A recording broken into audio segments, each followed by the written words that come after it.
Europa está em pé de guerra contra a Hungria depois que o Parlamento húngaro aprovou uma lei supostamente anti-LGBT. Na verdade, na minha modesta opinião, a referida lei não é discriminatória para com nenhuma maioria. Ela limita-se a proibir a promoção da homossexualidade para menores de 18 anos e o que inclui a proibição de difusão de filmes e conteúdos sobre esse tema nas escolas.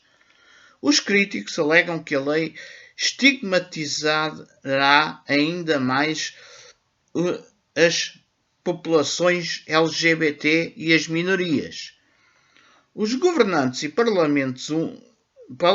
parlamentares húngaros defendem que a lei visa apenas combater a pedofilia. No fundo, o que está mais uma vez em discussão é a chamada ideologia de género. E, acima de tudo, estamos perante mais uma tentativa de destruir a instituição sagrada da família. A família é um projeto de Deus e não é um projeto qualquer.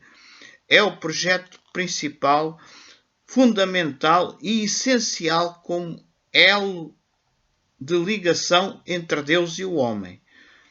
Deus considera a família como o primeiro elo de ligação entre o homem e Deus, a tal ponto Deus considera a família que recrimina quem não cuida dela, afirmando que esses que o não fazem são piores que aqueles que negam a fé em Deus.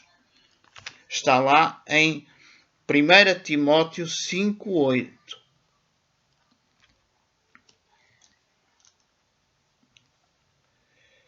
São piores que aqueles que negam a fé em Deus. Veja-se a importância da família. Deus tolera melhor quem o nega e não crê nele do que aqueles que agem contra a família. É isso que diz o versículo de hoje. Quem não cuida dos seus e principalmente dos da sua família nega a fé e é pior que o infiel. Trata-se de um objetivo muito antigo. Será necessário recuar ao século XIX, quando Karl Marx, o precursor do marxismo, o idealizou. Para Marx era impossível querer deitar abaixo e aniquilar os alicerces do capitalismo se a trave mestra, a coluna que o sustentava, permanecia intacta. E qual era, para Marx, essa trave mestra, essa coluna? Era a família. Ora, o seu grande objetivo era, portanto, a descontinuação e a destruição da família. Marx assumiu grande influência durante a Revolução Bolchevique, que destronou os czares na antiga União Soviética. No entanto, nem aí, nem mesmo durante o período áureo do bolchevismo, nunca conseguiram destruir a família.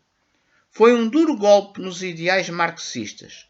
Os movimentos feministas também pegaram nesses ideais, tentando o que Marx não conseguiu. E também eles não o conseguiram. Até que Simone de Beauvoir, uma filósofa feminista francesa, lançou um novo conceito, defendendo que ninguém nasce mulher ou homem. À nascença, os bebés não têm um sexo definido, vindo depois a se tornar homem ou mulher, isso independentemente da sua anatomia corporal. Judith Butler, outra filósofa, adotou o conceito de Simone de Beauvoir e afirmou que o género é uma construção cultural. Para essas ativistas, precursoras da ideologia do género, homem, masculino, tanto pode ser, e significar ser homem, masculino ou mulher, num corpo masculino, como num corpo feminino, ser homem. Só que Judith Butler foi ainda mais longe, defendendo que o problema não era mais libertar a mulher da opressão masculina, mas era necessário ela se libertar da tirania da sua biologia reprodutiva. Essa é a maior ameaça que se levanta hoje contra a instituição sagrada da família. Ser mãe, para os defensores da ideologia de género, deixou de ser algo natural, uma bênção, para ser uma tirania biológica reprodutiva. De forma muito subtil, os ativistas defensores da ideologia do género trocaram a palavra sexo por género.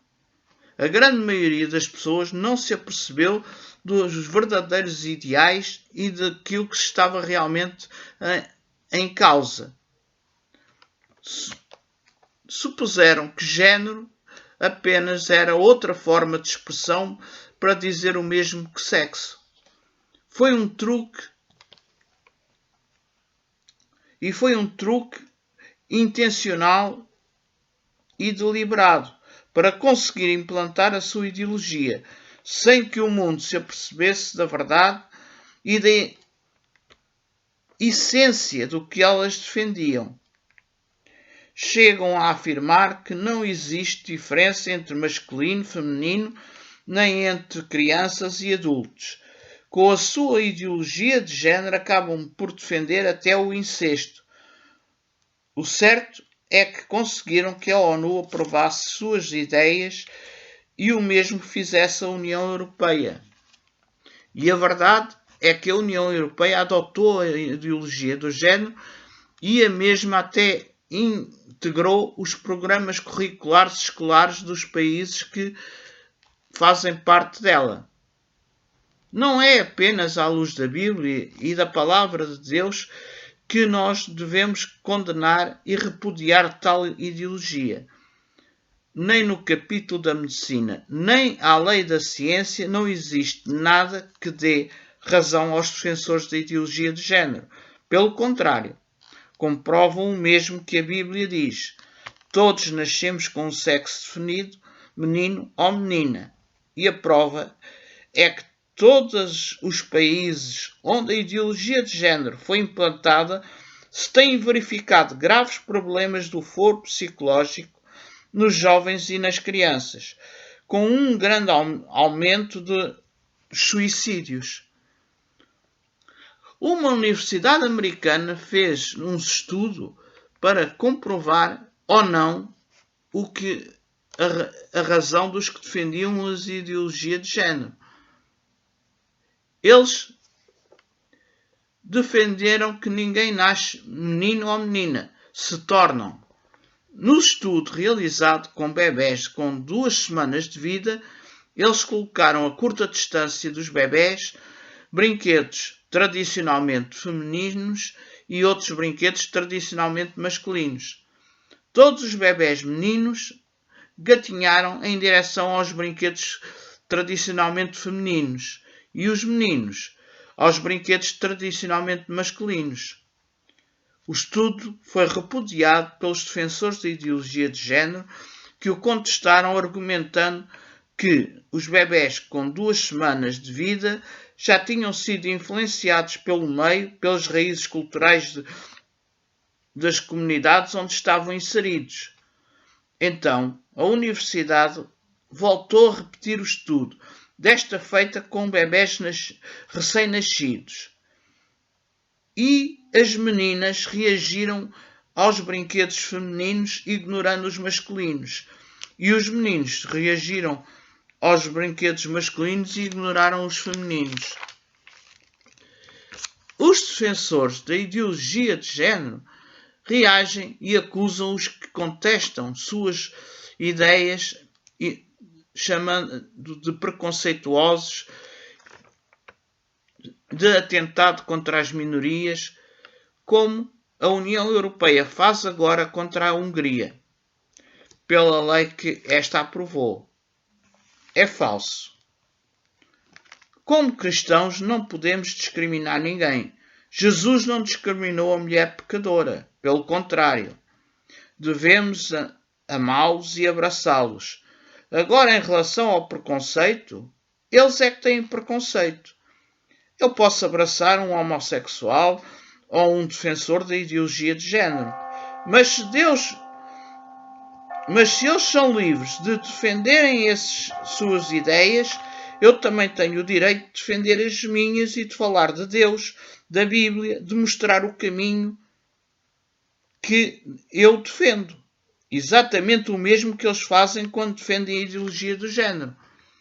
Nós temos o direito de não querer que os nossos filhos aprendam essa ideologia na escola quando são obrigados a fazê-lo pelos programas curriculares. Afinal, de que lado está o preconceito?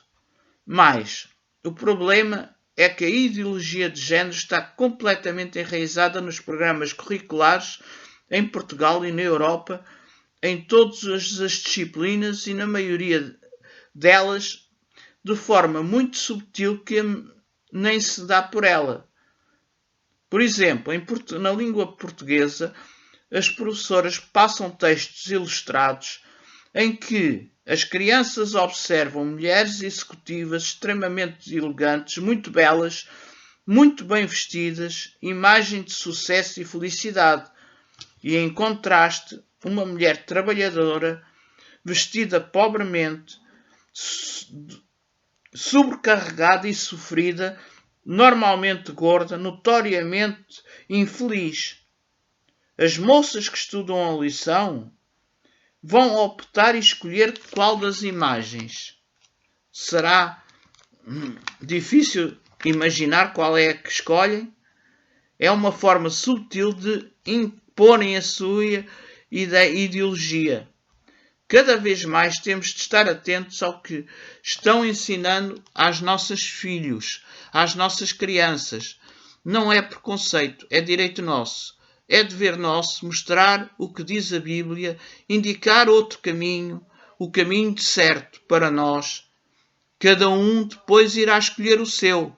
Nós não obrigamos ninguém.